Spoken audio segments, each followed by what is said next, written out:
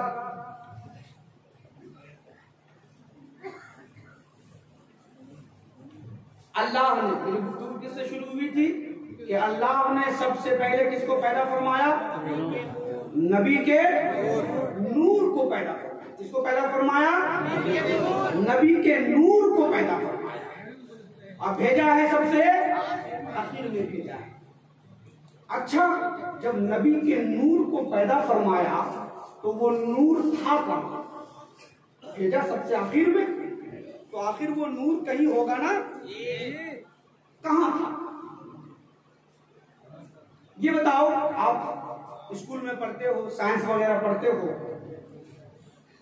جب یہ مالدہ ٹاؤن نہیں تھا تو یہ دیکھنے میں کیسا محسوس ہوتا ہے؟ جب یہ نبی نگر اس کا وجود نہیں تھا، جب دنیا موجود نہ تھی، جب سورج موجود نہ تھا، جب چاند ستارے موجود نہ تھے، تو یہ دیکھنے میں کیسے لگتے تھے؟ سائنس یہ کہتی ہے کہ یہ دیکھنے میں ایک ڈاٹ کی طرح معلوم ہوتا۔ کیسے معلوم ہوتے تھے؟ ڈاٹ جانتے ہیں؟ نیٹ آپ چلاتے ہو نا، WW ڈاٹ لگاتے ہو، ڈاٹ نقطے کو کہتے ہیں، اس کو کہتے ہیں نقطے کو کہتے ہیں۔ تو سائنس یہ کہتی ہے کہ جب دنیا کا وجود نہ تھا تو دنیا دیکھنے میں ایک ڈاٹ معلوم ہوتی تھی، ایک گیند کی طرح معلوم ہوتی تھی، ایک نقطے کی طرح معلوم ہوتی تھی۔ اچانک وہ نقطہ پھٹا، دنیا کا وجود ہو گیا، یہ مالدہ ٹاؤن موجود ہو گیا، یہ زمین موجود ہو گئی، یہ آسمان موجود ہو گیا، یہ چاند و سورج موجود ہو گئے۔ اسی کو کیا کہا جاتا ہے؟ بگ بینگ تھیوری کہا جاتا ہے۔ کیا کہا جاتا ہے؟ Big bang theory. یا آپ گوگل بابا میں جا کے سرچ کریے گا تو آپ کو مل جائے گا کہ بگ بینگ تھیوری کیا ہے۔ میڈیکل سائنس اور الگ الگ کانوینٹ، الگ الگ اسکول میں پڑھنے والوں سے پوچھو، کیا ایسا ہو سکتا ہے کہ دنیا اپنے وجود سے پہلے ایک ڈاٹ معلوم ہو، ایک نقطہ معلوم ہو؟ آپ ہندو دھرم والوں سے پوچھیں تو وہ کہیں گے ہاں ایسا ہو سکتا ہے، عیسائیوں سے پوچھیں کہیں گے ہاں ایسا ہو سکتا ہے، یہودیوں سے پوچھیں کہیں گے ہاں ایسا ہو سکتا ہے۔ اب ذرا اسلام سے پوچھ لیں، اے اسلام، جب یہ دنیا موجود نہ تھی، جب یہ چاند و سورج موجود نہ تھے، جب یہ کہکشاں موجود نہ تھے، جب کائنات کی کوئی شے موجود نہ تھی، تو یہ دیکھنے میں کیسی لگتی تھی؟ تو اسلام نے صحابی رسول حضرت جابر بن عبداللہ کی شکل میں پیغمبر اعظم سے پوچھ لیا، یا رسول اللہ، اللہ نے سب سے پہلے کس چیز کو پیدا فرمایا ہے؟ تو پیغمبر نے فرمایا، اے جابر، اللہ نے سب سے پہلے اپنے نور سے تیرے نبی کے نور کو پیدا اب وہ نور کہاں تھا؟ جبریل سے پوچھے. پیغمبر نے پوچھا اے جبریل آدم کو تم نے دیکھا ہے, شیش کو تم نے دیکھا ہے, ابراہیم کو تم نے دیکھا ہے, یعقوب کو تم نے دیکھا ہے, بھلا بتاؤ تو صحیح تمہاری عمر کیا ہے؟ یا جبریل کم عمرت من السنین, اے جبریل تمہاری عمر کتنی ہے؟ آدم سے لے کر عیسیٰ تک جتنے انبیاء ہیں تمام کو تم نے دیکھا ہے, تمہاری عمر کتنی ہے؟ تو جبریل نے فرمایا آدم. یا رسول اللہ مجھے اپنے علم کا, اپنی عمر کا صحیح علم نہیں معلوم کہ میری عمر کتنی ہے. غیر انا فی الحجاب الرابع نجما یتلو فی کل 70,000 سنۃ مرہ رأیت حسنتین و 70,000 مرہ. مگر یا رسول اللہ اتنا تو مجھے معلوم ہے چوتھے حجاب پر ایک تارا, ایک ستارہ 70,000 برس میں ایک بار چمکتا تھا. میں جبریل نے اس تارے کو 72,000. جبریل نے کیا کہا؟ ہمیں اپنی عمر کا اندازہ نہیں ہے. آدم کو, نوح کو, شیش کو, سب کو میں نے دیکھا ہے, عمر کتنی ہے اندازہ نہیں ہے. مگر اتنا معلوم ہے کہ چوتھے حجاب پر ایک تارا 70,000 برس میں ایک بار چمکتا تھا. میں نے اسے 72,000 مرتبہ دیکھا. تو جب آقا نے سنا تو ارشاد فرمایا وعزت ربی انا ذالک الکوکب. اے جبریل تم یہ بتا رہے ہو کہ آسمان پر چمکنے والے تارے کو میں نے 72,000 مرتبہ دیکھا ہے. مجھے میرے رب کی عزت و جلال کی قسم وہ تارا کوئی اور نہیں تھا, وہ تارا میں محمد تھا. پتہ یہ چلا میرے نبی دنیا میں آنے سے پہلے چوتھے حجاب پر چمک رہے تھے, تارا بن کر کے مکے میں اتر گئے. ہم کا دوبارہ یہاں سے یہی معلوم ہوا کہ دنیا جسے ڈاٹ سمجھتی تھی وہ ڈاٹ نہیں تھا, میرے مصطفیٰ کا نور تھا, میرے مصطفیٰ کا نور تھا. اس نور کو جب اللہ نے کئی حصوں میں بانٹا ہے تو زمین بھی موجود ہو گئی ہے, آسمان بھی موجود ہو گیا ہے, چاند و سورج بھی موجود ہو گئے ہیں, یہ کہکشاں بھی موجود ہو گئے. تو جسے دنیا ڈاٹ سمجھ رہی ہے وہ ڈاٹ نہیں ہے, وہ میرے مصطفیٰ کا نور ہے. عزیزان گرامی وقار, اس لیے ہمیں اور آپ کو یہ فخر کرنا چاہیے کہ ہمارے نبی کو اللہ نے سب سے زیادہ محترم بنایا ہے. کیا بنایا ہے؟ سب سے زیادہ محترم بنایا ہے.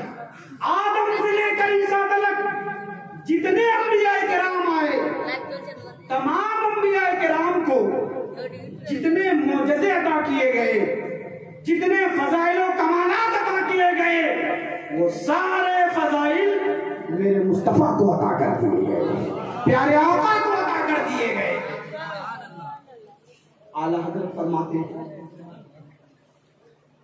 سب چمک والے اجلوں میں چمکا کیے. بولے سبحان اللہ.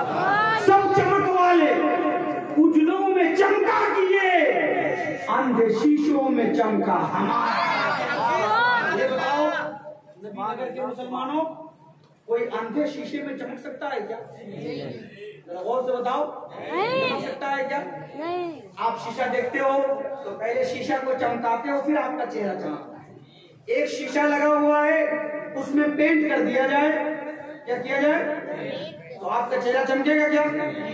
چمکے گا نہیں.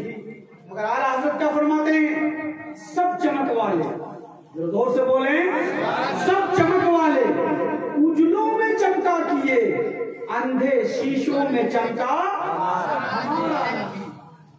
کیا بتانا چاہتے ہیں حضرات؟ ابھی میں نے آپ کو بتایا آدم سے لے کر عیسیٰ تلک کم و بیش 1,23,999 انبیاء کرام آئے. ان تمام کو تنہا تنہا ایک ایک کر کے جو معجزے عطا کیے گئے, جو کرامتیں عطا کی, جو فضائل عطا کیے گئے, جو کمالات عطا کیے گئے وہ سب میرے مصطفیٰ کو عطا ہے۔ اب اعلیٰ حضرت کیا فرمانا چاہتے ہیں ذرا غور سے سنیں، ذہن آپ کا قریب ہے، ذرا محبت سے بولیے سبحان اللہ۔ آدم آئے تو آدم سے پہلے دنیا میں کوئی آبادی تھی کیا؟ تھی کیا؟ نہیں تھی۔ آدم سے پہلے انسانیت کا آغاز ہوا، آدم آئے، آپ نے نبوت کا چراغ جلایا۔ کیا جلایا؟ نبوت کا چراغ، سمجھ رہے ہیں کہ نہیں؟ بتی جلایا، روشنی پھیل گئی۔ کیا پھیلی؟ زور سے روشنی پھیل گئی۔